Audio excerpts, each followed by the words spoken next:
Guys I am back और आज हम बात करने वाले हैं 2 घंटे पहले आई हुई पृथ्वीराज मूवी के ट्रेलर पे। और भाई मुझे इस मूवी से बहुत उम्मीद है, बहुत ज़्यादा। ये बिल्कुल पानीपत जैसी हिस्टोरिकल टाइप की मूवी होने वाली है।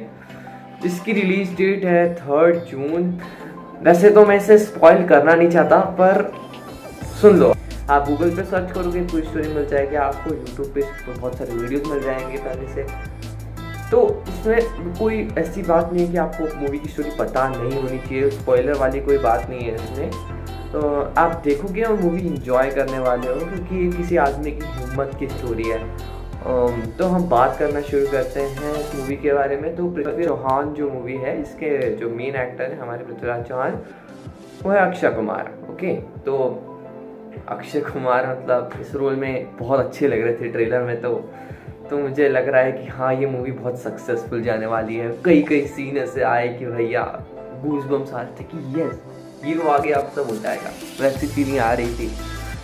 और काका कान्हा जो आई थिंक जनरल होंगे उनके, जो संजय दत्त उनका रोल प्ले कर रहे हैं। और संजय दत्त अभी मतलब फॉर्म में चल रहे हैं, बिल्कुल रॉकी भाई का विलन अधीरा का रोल प्ले किया उन्होंने। तो इस वक्त मैं बहुत उम्मीद कर रहा हूँ कि संजय दत्त का रोल बहुत अच्छा हो। लग भी रहा है, 2-3 जगह मुझे ट्रेलर में दिखे और अच्छा रोल दिखा उनका। ठीक है, फिर सोनू सूद, जिनका बहुत बड़ा रोल होने वाला है मूवी के अंदर, उनका नाम है चांद बरदाई इस मूवी के अंदर, वो जो कैरेक्टर दिख रहा है। तो इस कैरेक्टर के बारे में बात कर ले तो ये है ना, पृथ्वीराज चौहान के पोएट थे, कवि, दोहे वोहे बोलते थे वो। और वो बहुत ही अच्छे दोस्त मित्र थे, एकदम बढ़िया वाले बेस्ट फ्रेंड्स। ठीक है, अभी आशुतोष राणा की बात कर ले तो वो जयचंद्र का कैरेक्टर निभा रहे हैं। भाई मैं आपको पूरी स्टोरी बताऊंगा 2 मिनट के बाद, जयचंद्र के बारे में भी और पूरी स्टोरी। ओके, फिर मोहम्मद गौरी जो होंगे वो इस मूवी के मेन विलन होने वाले हैं। ठीक है, मतलब ये कैरेक्टर है।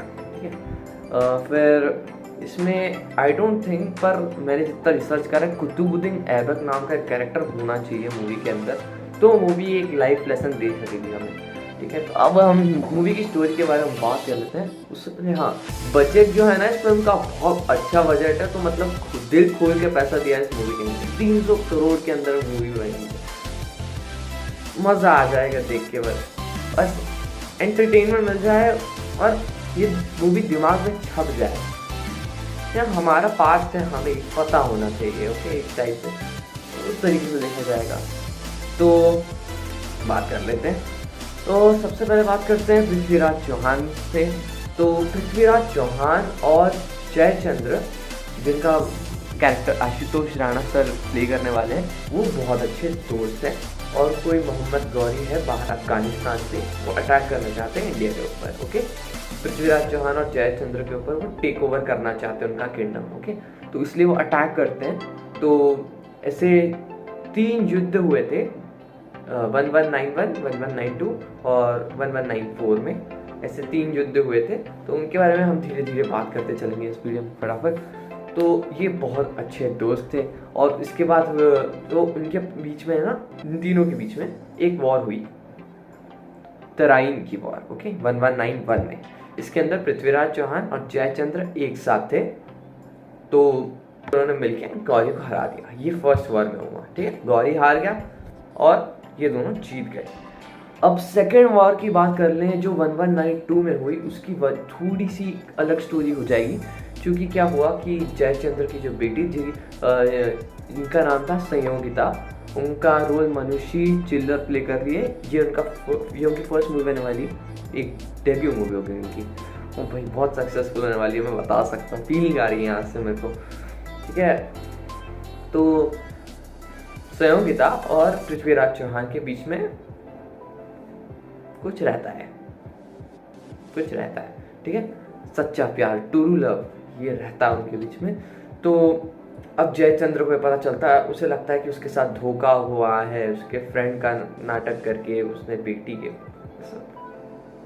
जैसे ओवर प्रोटेक्टिव डैड उसके ऊपर। ठीक है, तो फिर जयचंद्र कहते हैं कि यार मैं अपनी बेटी की शादी किसी और से करा दूंगा। करा दूंगा फटाक से, उसे पता भी नहीं चलेगा।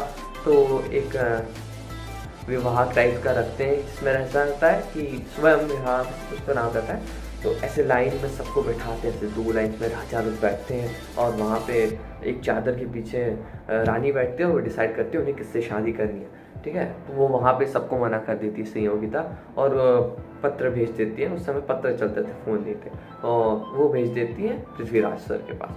तो फिर पृथ्वीराज सर आते हैं, बीच सेकेंड डे जो होता है उसके अंदर से लेके चले जाते हैं उसे सबके सामने। तो भारी बेइज्जती मानी जाती है। तो इस चक्कर में बहुत सारे विवाद वगैरह होने की वजह से हमारे जो जयचंद्र सर हैं वो मिल जाते हैं मोहम्मद गौरी से, और दोनों डिसाइड करते हैं कि वो पृथ्वीराज चौहान पर अटैक करेंगे। तो ऐसी होती है 1192 की तराइन वॉर 2, ठीक है। तो इसके अंदर क्या होता है कि दोनों मिलकर पृथ्वीराज को हरा देते हैं और बंदी बना लेते हैं। तो ये होने वाला है इस मूवी के अंदर। आई थिंक इंटरवल के बाद समथिंग ये फाइट होगी, तराइन वॉर 2 दिखाई जाएगी हमें। तो इसके अंदर पृथ्वीराज चौहान हार जाएंगे, उन्हें बंदी बना लिया जाएगा। तो ऐसा माना जाता है कि बंदी बनाने के बाद पृथ्वीराज चौहान को उन्हें अंधा कर दिया, क्योंकि वो अपनी आंखें झुकाने से मना कर रहे थे, क्योंकि शान की बात होती है चौहान के लिए।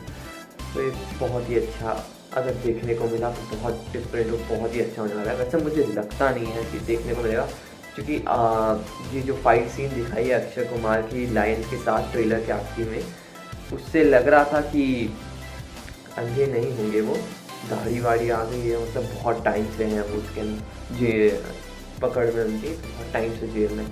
तो उस टाइप से लग नहीं रहा है वो अंधे होंगे, पर होंगे तो उस सीन में बहुत ही अच्छी चीज़ होने वाली है कि वो मोहम्मद गौरी को हमारे जो जयचंद्र कैरेक्टर हैं कवि का, उनकी मदद से वो राजा कुछ बोले, और राजा जब बोलेगा तब आवाज़ सुन के वो मार दे। ऐसी something different, something totally unexpected. भाई मैं बहुत अच्छी एक्सपेक्टेशन लगा के बैठा हूँ उस मूवी से, ठीक है। तो ऐसी है कुछ story.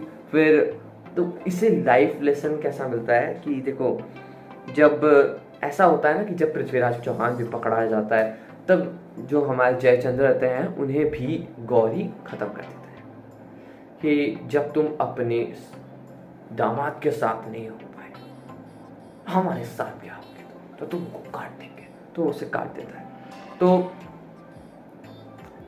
Instant Karma, good Gauri साहब।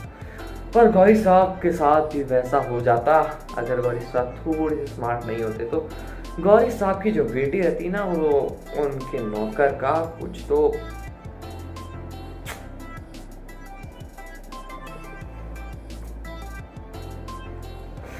और फिर टेंस माहौल हो जाता है कि मोहम्मद गौरी इतने बड़े राजा पृथ्वीराज चौहान को पकड़ लिया और जयचंद्र को पकड़ लिया, उनके पूरे महलों के ऊपर अब वो राज कर रहे हैं, और उनकी बेटी उनके ही सर्वेंट से जिसने परमानेंटली अपनी लाइफ उनको दान दे दी है,